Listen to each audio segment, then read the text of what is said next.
Le Vagabond ne sera pas détruit. Ce célèbre bateau doit son sauvetage à une association de passionnés. Il faut dire que des films ont été tournés à son bord et que le Vagabond a encore belle allure. Récit de Nomi Tepo et Yann Lagoutte à Roscoff. Son état ne lui permet plus de naviguer. Le Vagabond rejoint donc Roscoff, son port de naissance, par la route.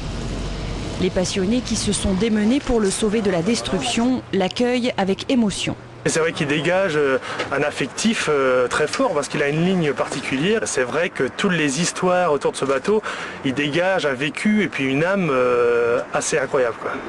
Cette âme est née ici à Roscoff il y a 80 ans.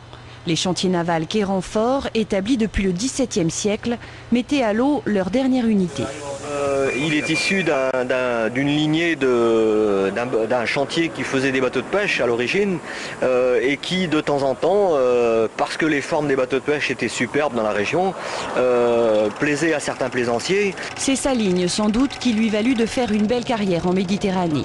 Coulé 3 fois, arraisonné par des pirates, le Vagabond côtoie le grand monde à partir de 1953, où Charles Vanel, qui vient d'achever Le Salaire de la peur, l'acquiert.